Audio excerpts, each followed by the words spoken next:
everyone, and welcome back to Pima Voices. My name is Savannah, and I'll be your host. Today, I'm sitting down with Gemma Thomas, who is the Chief Administrative Officer at Children's Clinics and also is a member of the Pima Foundation Board. And today, we're going to explore how leadership and philanthropy are keeping Tucson thriving. How are you today, Gemma? I'm so happy to be here with you. Thanks for having me. Oh, thank you. I know we've been trying to plan for you to come in here for a while because you have such a busy schedule. So I'm so happy I get to see you and we get to chit chat and get to learn a little bit more about Gemma and her role in philanthropy overall. Yeah, well, I'm delighted to be here and happy to share whatever I can. Thank you. And so before we get started, why don't we just have you tell a little bit about yourself? Who is Gemma Thomas, your role at the Children's Clinics, and your role with the Pima Foundation Board? Yeah, absolutely. Well, I'm Gemma Thomas. I am a native Tucsonan, born and raised. I am a Pima alum. And I am, as you said, the Chief Administrative Officer at Children's Clinics and a Pima Foundation Board member. I'm also a University of Arizona alum and an Arizona State University. Oh my. I know. So, and I'm in school right now, which I'm sure we can talk a little bit more about. Yeah. But so been born and raised in Tucson, and had an interest early on in healthcare. I thought I was going to grow up to be a doctor. And then I ended up working in healthcare for a number of years and realized that really my strengths and interest lied.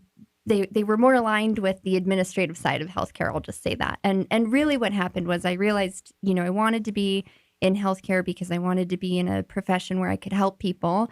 And it was pretty quickly evident to me that that doesn't just end in the exam room. I managed a private medical practice for a number of years and then went on to do my master's in social work, which connected me to Children's Clinics.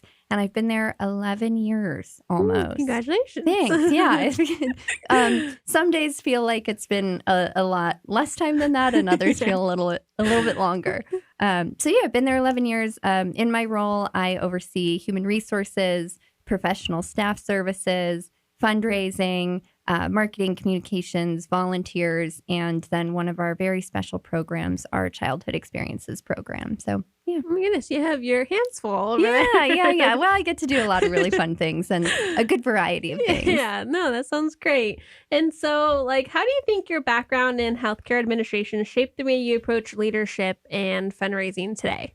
Working in healthcare for my entire career has been certainly interesting, and it's taught me a lot about working in systems, working with constraints, compromise, and really, putting patients before everything. And so when you think about healthcare and philanthropy is really about community and the people who can bridge gaps that things like public funding can't necessarily touch. And so I'm not sure if that's answering your question. No, I mean, that's it, right? You kind of mentioned earlier too, you wanting to be a doctor, it doesn't stop. You can help people outside the exam room, right? It doesn't just end there. And so I think you expand a little bit more on that kind of explains that role of how you look at how philanthropy can assist past sort of that room, right? Yeah. I mean, what we do at Children's Clinics wouldn't be possible without philanthropy. I mentioned our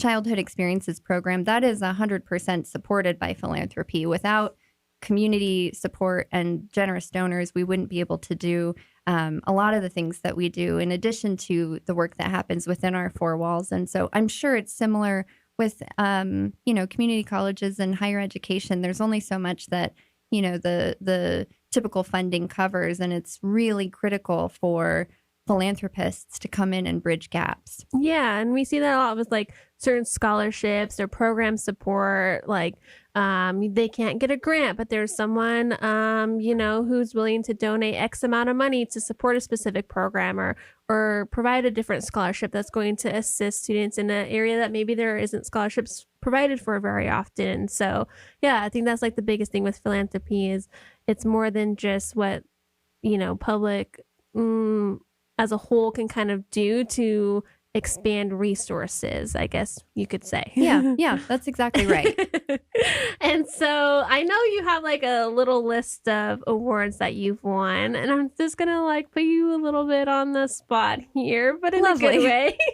So you were recognized by the Tucson Hispanic Chamber of Commerce in 2017 as one of the 40 under 40 honorees. You've also been Tucson Local Media's 2018 Women of Influence. And in 2024, which I went to this, so it was really fun to see you on stage get this award. You were part of AFP Southern Arizona's Outstanding Fundraising Executive. And so that's like a nice little list of recognitions you've had there, and that must feel really great. So what does that mean to you, like personally and professionally, to be able to be honored in different ways throughout the community?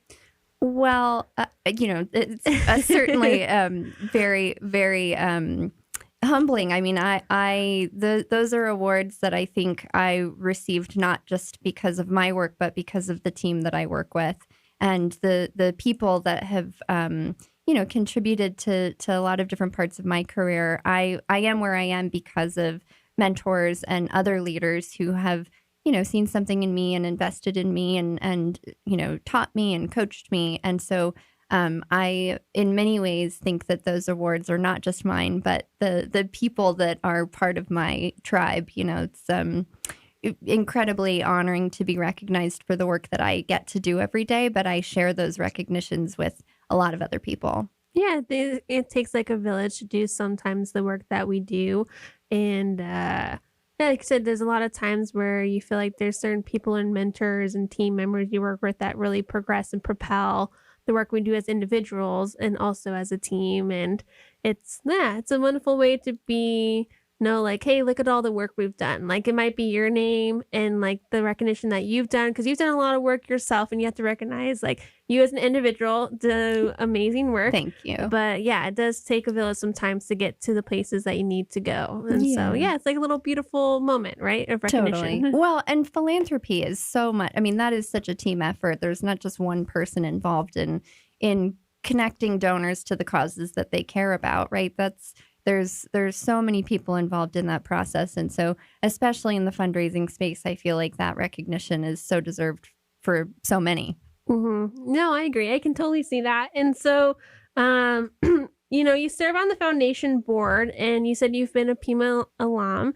And so you kind of know a little bit about the college as like a student and outside perspective.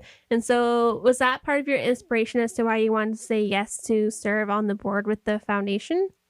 Absolutely. Absolutely. I mean, Pima in many ways was my bridge from high school to college and was instrumental in a lot of my career decisions and career pathing. And so it's, both an act of generosity, but responsibility really, and returning so many favors that the college gave me. And of course, Marcy and her leadership is so inspirational. And so I was thrilled to be able to support not only a strong team, but a really compelling mission of the foundation. Yeah, I was saying, I don't know how I can never do Marcy's job. She does it so well. Nobody could do Marcy's job but Marcy. She's amazing. She wears so many hats. I'm like, I don't know how you do it, Marcy. Like, Are you sleepy? But she's so good at what she does. And I think that's one of the really great things about probably being on the board as well as being on her team is like we get to all work together in a way and see her work and see how the board members work and their service in the community and everything. And I think there's a really nice blend of so many different people from different avenues of the community coming together for one mission. And so that's always like really fun to see, right? Yeah. Well, and she's built a tremendous team too. I mean, it's been such a joy to see how the foundation has grown and evolved over the years. And I'm really excited about what's to come. And so, yeah, it's been a real joy. And I know you mentioned how like being a college student, Pima has really helped bridge the gap to certain things, and from you transitioning from high school to college. And I know you have a really cute, fun story, and I've heard it before, but I love your little story about how you had a field trip to Pima Community College. And I'm wondering if you would like to share it today, because I think it's such a fun story and just I think it's fun and I think it's cute. And if you're willing to share it, I'd be happy to. I'd be happy to. And please, nobody fact check this because it was a long time ago. And as I've told this story over the years, people are like, I'm not really sure your dates add up. And I'm like, just, okay, whatever you do, don't go back and like totally fact check this, but I'll do it the best I can from memory. Okay. This is a story about when I was in 5th grade. We won't talk about how many years ago that was. But we had a field trip to Pima Community College. And I think it was not long after the Northwest campus had been built. I think the Northwest campus was still the new and shiny thing. And so that's why we were going on this field trip. There was this program that they called the Fabulous 5th Graders. And it was all about like showing kids at that age what going to a community college would be like. So you show up and you have a little mini orientation, and I think we got to take our pictures for our student ID, and it said like Pima Community College, Fabulous 5th Grader, and it's your little dorky 5th grade face with your name on it. And, we got to like go into the cafeteria area and sit in a classroom. And I had such a good time. I think I carried my Fabulous 5th Grader student ID around until I was like in high school. But it was super fun. I mean, it obviously stuck with me, as I was getting towards the point in my young adult life to figure out, what's going to come next. I ended up graduating high school a year early and totally panicked about like, oh my gosh, I don't know that I'm totally ready to go to a university. I don't know who I want to be when I grow up. And Pima was this beautiful bridge to say, here's the place where you can figure out what it is that you're interested in. You're in smaller classrooms. You get so much more access to your professors. It was so much easier to build community with students, so much less overwhelming. I loved every minute of it. I just love that story because I think it's super cute for one. And like you had this like really fun, amazing experience at a young age that got you excited for what could come as you got older. But I also love how you realized too, when you graduated high school, you knew like maybe university wasn't the right path just yet and that it's okay to come to community college. And I think to this day, there's people who have that fear of like, oh my God, I'm not going to university. Like that sounds bad, right. But it's like, it's not bad. It's okay to understand that maybe that's not the step yet, right? Totally. Yeah. And for me, I was taking Pima classes while I was in high school in order to get to the place where I could graduate a year early. And so it was such a smooth transition to go, I came here when I was in 5th grade and I'm back again. And I ended up doing, I was dual enrolled at Pima and the University of Arizona. And so for some of those really, intimidating classes, I did Calc 1, Calc 2, Calc 3, all at Pima Community College. And for me, it was so helpful to be in the environment of a community college for that rather than in, a sort of auditorium with 200 other people where nobody really cares if you pass or fail. And I made some friendships during that period of my life that I'm still in touch with today. And that's what's great about the college experience is, right, you can build those bonds and those friendships and that network that hopefully you can come back to later. Like this is such a pivotal moment in a lot of people's lives, whether they're starting their educational career, coming back, like this is just such a big moment for them. And it's a big change. Education and furthering your education is a big change. And so, I mean, we kind of touched a little bit why philanthropy is such like a important part of the, ensuring the success in community. But do you have any other topics or notes of why you think like it is such a critical piece of ensuring success specifically at Pima Community College?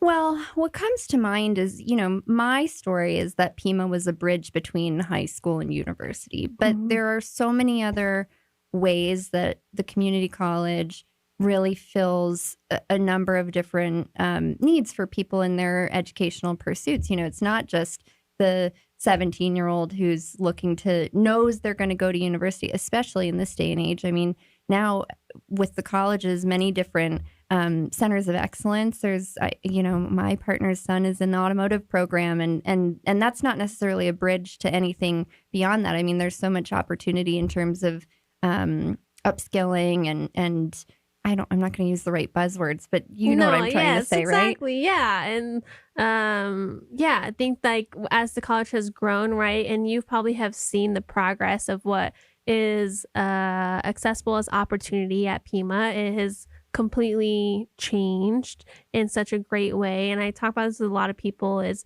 there's so much new innovation. There's so much more doors. And I think understanding that it's not just go to a 4-year university or just get this 2-year and transfer. Like you can get a certificate, you can complete non-credit courses. Like there's all these different pathways that are now available that can broaden, success within students at Pima to continue to bring that success within the community. Exactly. Well, and I don't know if this is true today, but back in the day, I think there was some hesitation around the connotation of attending a community college and what that means. But Pima's got such an incredible reputation nationally. I would be proud to attend Pima Community College now. And I think there's a competitive edge to people who've been trained by an institution like this in the workforce, which is a huge part of what Pima does is bridging the gaps in the workforce. Yeah, I think it kind of ties in together. Everything we've kind of talked about is there's so much opportunity now, and there is still a little bit of that stigma of, oh, I'm going to that community college. But I think when people start to realize what is offered and what is available, that hopefully that continues to change. Yeah. And I feel like there's a little less on it. And I feel like people are understanding it's okay. It doesn't make you any different than anyone else. Right. Like, who knows, what your outcome's going to be. Like, you can have this amazing job just from coming out of Pima, and that's fine. Not everyone's path is the same.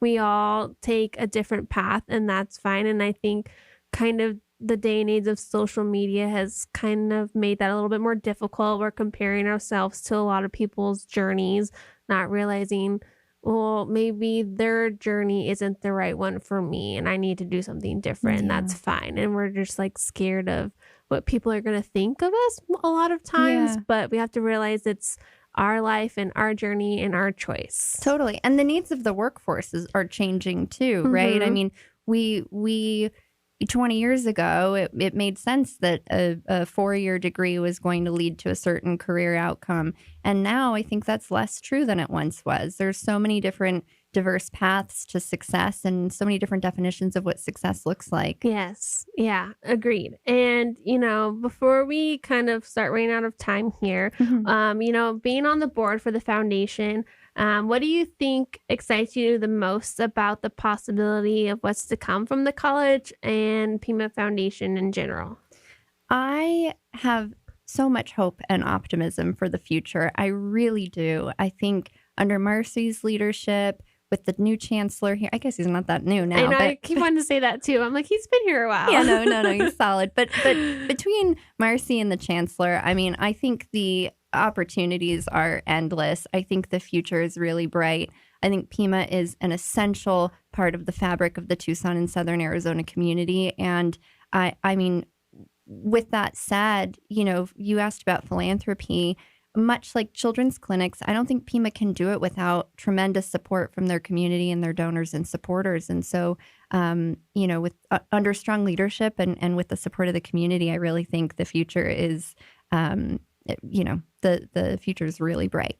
Yes, I agree. And it's so good to hear. And, I have one last little question. If someone wanted to know why philanthropy is so important, what would you do, or what would you say to someone who who wanted to learn more about why? And I mean, we've kind of touched a lot of it in different aspects in this conversation, but I guess what is a sentence that you could say to someone that's we do this philanthropic work for this reason? Why is it so important in communities to have that impact? Well, I don't know if I can do it in just a sentence. Okay, a couple sentences. I'll just say, I attended the ribbon cutting ceremony for the Health Sciences Center of Excellence, and a couple of students who'd been through the program spoke about what scholarships did and meant for them and the scenarios that they were in and where they are now because of that support. And philanthropy is helping people create their futures. I mean, it's really inspiring what even the smallest contributions can do. I mean, they could be life-changing. So, I guess the sentiment is kind of we're all in this together. And we couldn't do it without each and every person who, big and small, makes a contribution. Well, thank you so much for coming in and talking a little bit more about philanthropy in general. I think sometimes it's really nice to hear someone whose job is really focused on that talk about it a little bit more. Not that mine isn't, obviously working at the foundation, like it's all philanthropy, but not everyone wants to hear me talk, right? I loved listening to you talk, Savannah. It's nice to have other people like share their perspective and their timeline and goals and what they see the future of Tucson and the college look like. And you have such a wonderful, gentle perspective and such hope and bright. And it's really nice to just have you come in and talk about it a little bit and then share like your personal side of the college and everything. And like I said, I love your story, and I'm always like, Gemma has the greatest story, and I just want to tell everyone all the time. So I appreciate you coming in and talking with me about it all. I'm so happy to have been here, and I hope a lot of people do their due diligence and learn a little bit more about the college and how they can help support the foundation and the work that's being done. Well, thank you so much. I know I'll see you soon at some events for sure. For sure. We'll like tomorrow. Paths. Yeah, I know, right? And thank you everyone for tuning in today's episode, and I'll see y'all next week. Bye.